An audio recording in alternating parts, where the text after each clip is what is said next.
नमस्कार प्रिय दर्शकों, आप देख रहे हैं ज्योतिष मंत्र। प्रिय दर्शकों, आज एक ऐसी सरल साधना विधि की चर्चा कर रहा हूं। वैसे तो इसका विधान वैदिक भी है, तांत्रिक भी है और साबर भी है, परंतु आज जिस विधान की चर्चा कर रहा हूं वह अति सरल रूप में है और सरलतम रूप में ही देने का पूरा प्रयास होगा, जिससे कि साधारण से साधारण व्यक्ति भी इस साधना का, इस मंत्र का लाभ ले सके।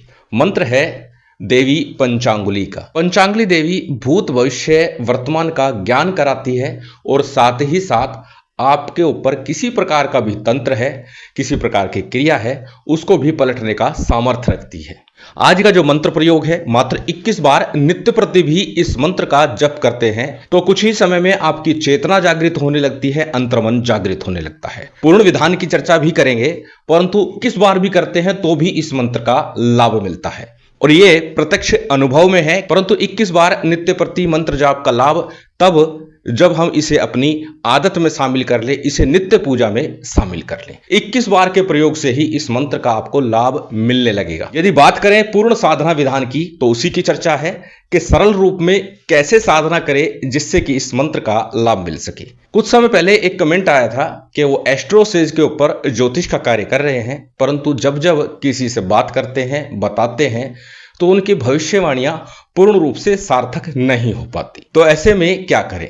तो इससे पूर्व भविष्य कथन के लिए, वाणी में सिद्धि के लिए, वाणी को सिद्ध करने के लिए मंत्र दिया गया था और निश्चित उसका प्रभाव होता है, इसमें किसी प्रकार का संशय नहीं है। परंतु ज्योतिष के लिए, हस्तरेखा शास्त्री के लिए पंचांगुली की साधना एक वरदान से कम नहीं है, जो शीघ्रता के साथ आपके कार्य की सिद्धि करती है, आपके मनोरथ की पूर्ति करती है। और आज जिस साधना विधान को देने जा रहा हूं वह सरलतम रूप में होने के साथ साथ पूर्ण प्रभावी भी होगा। प्रिय दर्शकों, थोड़ा सा परिश्रम, थोड़ा सा धैर्य अवश्य रखना होता है जब हम साधना करते हैं। एक बात पुनः दोहरा दूं, पहले भी कई बार बता चुका हूं कि साधना 11 दिन की है, 21 दिन की है। इसका तात्पर्य यह है कि हम उस मंत्र को अपने लिए अनुकूल बना रहे हैं 11 दिनों में, 21 दिनों में, या उसे चैतन्य कर रहे हैं। इसका तात्पर्य यह नहीं है कि हम 11 दिन उस मंत्र का जाप किया, उस साधना को किया और फिर छोड़ दिया। उस समय अवधि में तो आपने उस मंत्र को जागृत किया है, अपने लिए अनुकूल बनाया है, और उसके बाद भी आपको उसका जप करना होता है जिससे कि वो मंत्र पूर्ण रूप से आपके लिए कार्य कर सके। अक्सर देखने में आता है कि हमने तो 11 दिन की साधना की, हमें तो कुछ प्रभाव अभी दिखाई नहीं दिया। प्रिय दर्शकों, 11 दिन या 21 दिन, 41 दिन का ये विधान था जो आपने पूर्ण किया है। सरल शब्दों में कहें, मकान बनते ही हम उसमें रहने लगते हैं, लेकिन व्यवस्था बनने में थोड़ा समय लगता है। तो आपने मंत्र जाप करके उस शक्ति को अपने अधीन कर लिया, अपने अनुकूल बना लिया है। अब आपको उस मंत्र का फल मिलने में थोड़ा सा समय लग सकता है, परंतु मिलेगा निश्चित। इसीलिए आरंभ में कहा है कि थोड़ा सा धैर्य और परिश्रम अनिवार्य है जब हम साधना करते हैं। यदि आप में धैर्य नहीं है, आप परिश्रम नहीं कर सकते, थोड़ा सा साधना के लिए एकाग्रता नहीं रख सकते, थोड़ा सा संयम नहीं रख सकते, तो फिर आप साधनाओं से दूर ही रहें, साधना के क्षेत्र में आने का प्रयास न करें। साधना के नियम क्या है उसकी चर्चा भी अनेक पूर्व के वीडियो में कर चुका हूं। जब साधना की जाती है, पूर्ण ब्रह्मचर्य का पालन होता है, हर प्रकार से यम नियम, आसन, प्राणायाम इत्यादि किया जाता है, भोजन पर नियंत्रण किया जाता है, नींद पर नियंत्रण किया जाता है, तब जाके कोई साधना सफल होती है। रही बात आज के साधना विधान की, अत्यंत सरल है। मात्र मंत्र का जप भी आपको फल प्रदान कर देगा, चाहे आप नियम बंधन में हो अथवा ना हो। परंतु जब आप साधना काल में होंगे, जितने दिन भी रहेंगे, उतने दिन तक थोड़ा सा अपने आप पर नियंत्रण रखिएगा, धैर्य रखिएगा और पूर्ण एकाग्रता के साथ मंत्र का जप कीजिएगा, तो लाभ मिलने से कोई रोक ही नहीं सकता। तो चलिए अधिक विलंब न करते हुए जान लेते हैं क्या है साधना का विधान। सबसे पहले बात करेंगे साधना की सामग्री की। साधना सामग्री सामान्य पूजन सामग्री के साथ साथ एक पंचांगुली देवी का यंत्र आपको लेना है। मार्केट में आसानी से उपलब्ध है। प्राण प्रतिष्ठित हो, प्राण प्रतिष्ठा विधि साबर मंत्रों के माध्यम से मैं दे चुका हूं। उन्हीं मंत्रों के माध्यम से आपका यंत्र निश्चित पूर्ण चैतन्य होगा, प्राण प्रतिष्ठित होगा। दूसरी चीज है माला, जिस माला से हम जप करेंगे। वैसे आरंभ में कहा है 21 बार भी करेंगे तो पर्याप्त होगा और 21 बार के लिए माला की आवश्यकता नहीं होगी।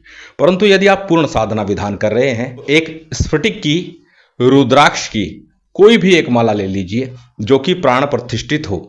श्रेष्ठ होगा स्फटिक की माला से इस मंत्र का आप जप करें और साथ में पीले वस्त्र धारण करके ये साधना आपको करनी है। साधना का समय प्रातः काल का रहेगा। संध्या काल रात्रि काल में आप जप कर लीजिए 21-21 बार, लेकिन साधना के रूप में करते हैं तो प्रातः काल सूर्योदय से पूर्व ही इस साधना को आपको संपन्न करना चाहिए। अब इस साधना को करना कब है? इस साधना को चंद्र के, मंगल के या सूर्य के नक्षत्र में करना ज्यादा श्रेष्ठ होगा। यदि तिथि की बात करें तो द्वितीया, सप्तमी और पूर्णिमा तिथि अति उत्तम होगी। वार सोमवार हो, बुधवार हो, शुक्रवार हो, रविवार हो, इन वार में, इन तिथियों में, इन नक्षत्रों में आप साधना आरंभ करेंगे तो शीघ्र ही आपको शुभ परिणाम की प्राप्ति होगी। अब जानते हैं कैसे करना है। जिस दिन भी आप साधना कर रहे हैं अपने घर में पूर्वाभिमुख होकर के अपने सामने किसी चौकी पट्टे के ऊपर पीले रंग का वस्त्र बिछा लीजिए। हल्दी से या पीले चंदन से रंगे हुए चावल लीजिए, उनके ऊपर देवी का यंत्र स्थापित कीजिए। एक कलश आपको स्थापित करना है। कलश में सामग्री कौन सी डालनी है वो लिखित रूप में आपको वीडियो में मिल जाएगा। बार बार बोलता हूं कि सभी कुछ लिखित रूप में दिया जाता है, इसलिए प्रश्न करने से पहले एक बार लिखित रूप को पढ़ लीजिए, देख लीजिए और उसके बाद प्रश्न कीजिए। कलश की स्थापना देवी के दाहिने हाथ की तरफ, आपके बाएं हाथ की तरफ आपको करनी है। घी का या तिल तेल का दीपक प्रज्वलित कर लीजिए। अनेक बार बता चुका हूं, जब प्रातःकाल साधना करते हैं तो घी का दीपक लगाना ज्यादा श्रेयकर होता है। यदि प्रातःकाल आपकी व्यवस्था नहीं बनते हो तो फिर रात्रि काल का समय चुनिएगा। रात्रि 11 बजे बाद आप साधना करेंगे, अति उत्तम होगा। ये साधना या तो ब्रह्म मुहूर्त में की जाती है या फिर रात्रि अर्धरात्रि के आसपास की जाती है, जब बिल्कुल भी शोर शराबा ना हो। तो देसी घी अथवा तिल तेल का प्रयोग कर सकते हैं। अब वो आपकी इच्छा पर निर्भर है, घी का दीपक प्रयोग करेंगे, तिल तेल का प्रयोग करेंगे। सबसे पहले आपको शुद्धि आचमन करना है। शुद्धि आचमन के बाद में दीप प्रज्वलित कर लीजिए। दीपक प्रज्वलित करने के बाद सबसे पहले आपको संकल्प लेना है किस उद्देश्य से ये आप कर रहे हैं। तो उद्देश्य यहां पर यह है कि भूत भविष्य वर्तमान को जानने हेतु, उसका ज्ञान प्राप्त करने हेतु और साथ ही हर प्रकार की बाधा परेशानी से निजात पाने हेतु मैं ये प्रयोग, ये साधना कर रही हूं। प्रकार का आपको संकल्प लेना है। दाहिने हाथ में अक्षत पुष्प जल इत्यादि लेकर के अपना नाम, अपना गोत्र, उस दिन का तिथिवार नक्षत्र बोलना है और फिर संकल्प के लिए लिया गया अक्षत पुष्प जल इत्यादि किसी थाली प्लेट में छोड़ देना है। इसके बाद में सबसे पहले गणपति का, गुरु का, कुल देव, पितृदेव, स्थान देव, इस सामान्य सा पूजन विधान लगभग प्रत्येक साधना सिद्धि के दौरान मैं बताता हूं और अनिवार्य रूप से करना ही चाहिए। इन पंचदेवों के पूजन के बाद में भगवान शिव का पूजन कीजिए और उसके बाद देवी पंचांगुली का यथाशक्ति, यथा योग्य जो भी सामग्री है उससे पूजन कर लीजिए। इसके बाद भैरव जी का पूजन कीजिए। भैरव जी का पूजन करने के बाद में आपको मंत्र जाप करना है, परंतु उससे पूर्व रक्षा घेरा अपने चारों तरफ लगा लेना है। रक्षा घेरा के लिए अनेक रक्षा मंत्र दिए हुए हैं। वीडियो में भी आपको 1-2 मंत्र मैं डाल दूंगा, वहां से उन मंत्रों को लीजिए, उनका 7 बार उच्चारण कीजिए। अपने चारों तरफ एक रेखा चाकू के माध्यम से खींच लीजिए, सिंगरफ के माध्यम से खींच लीजिए। इसके बाद में सबसे पहले एक माला गणपति मंत्र का और एक माला गुरु मंत्र का जप करना है। गणपति मंत्र के रूप में गणपति जी का कोई भी एक मंत्र जिसे आप सरलता से बोल सके उसका जप कर लीजिए। ओम गणपते नमः, ओम गणेशाय नमः, ओम वक्रतुंडाय नमः, कोई भी एक मंत्र जाप कर लीजिए। एक माला का जप करना है। बात यदि करें गुरु मंत्र की तो गुरु दीक्षा के समय मिला हुआ मंत्र गुरु मंत्र कहलाता है, उसी का आप जप करना है। और वैसे भी यदि गुरु सानिध्य में यह साधना संपन्न की जाए, किसी जानकार के सानिध्य में यह साधना संपन्न की जाए तो परिणाम शीघ्र देखने को मिलेगा, जल्दी ही आपकी साधना सफल हो जाएगी। गणेश मंत्र, गुरु मंत्र के बाद में आज का जो मूल मंत्र है इसका एक माला का जप करना है। मात्र एक माला जप पर्याप्त होगा। आरंभ में ही बोला 21 बार भी करेंगे तो भी लाभ मिलेगा, तो एक माला तो यथेष्ट है। मंत्र थोड़ा सा बड़ा है और मंत्र को जप करने से पूर्व पहले अच्छे से कंठस्थ कर लीजिएगा, याद कर लीजिएगा और उसके बाद इसका जप कीजिएगा। मंत्र जाप से पूर्व देवी का ध्यान कीजिए और ध्यान के बाद में आपको मंत्र जाप आरंभ करना है। ध्यान मंत्र भी आपको स्क्रीन पर दिखाई दे रहा है। नेत्रों को बंद करके देवी का ध्यान करते हुए इस मंत्र का आपको जप करना है मात्र एक बार। ध्यान मंत्र आपकी स्क्रीन पर है, एक बार बोल करके बता देता हूं। पंचांगुली महादेवी श्री शिवेंद्र शासने अधिष्ठात्री करशयासो शक्ति श्री त्रिदेशितः, इस मंत्र का एक बार जप करना है।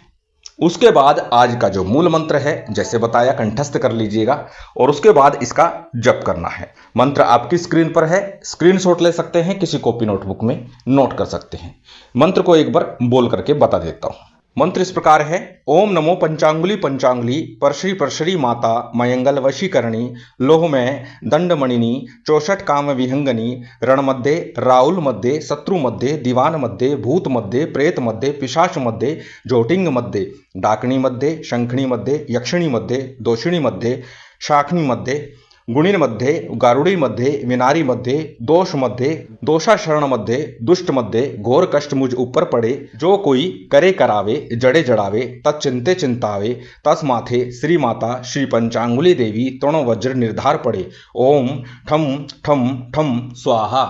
इस मंत्र का एक माला का पूर्ण एकाग्रता के साथ यंत्र के ऊपर त्राटक करते हुए आपको जप करना है। एक माला जप के उपरांत में देवी का भोग अर्पित करना है कपूर के ऊपर या अग्नि के ऊपर। जलाचमन कराइए, क्षमा प्रार्थना कीजिए, उठ जाइए और फिर वहीं उसी स्थान पर आपको भूमि शयन करना है। आरंभ में बताया कुछ नियम है, उनका अनुसरण अवश्य कीजिएगा और साधना में निश्चित सफलता प्राप्त होगी। प्रिय दर्शकों, अत्यंत सरल विधान है, मात्र मंत्र का जप ही पर्याप्त होगा। वैसे तो इस साधना में करन्यास अंगन्यास इत्यादि चीजें भी हैं, परंतु इतना करेंगे तो भी लाभ मिलेगा, हर हाल में मिलेगा। महामाई की विशेष कृपा आप सभी को प्राप्त हो, यही कामना है और उम्मीद करता हूं आज की ये जानकारी, ये वीडियो आपको अच्छी लगी होगी।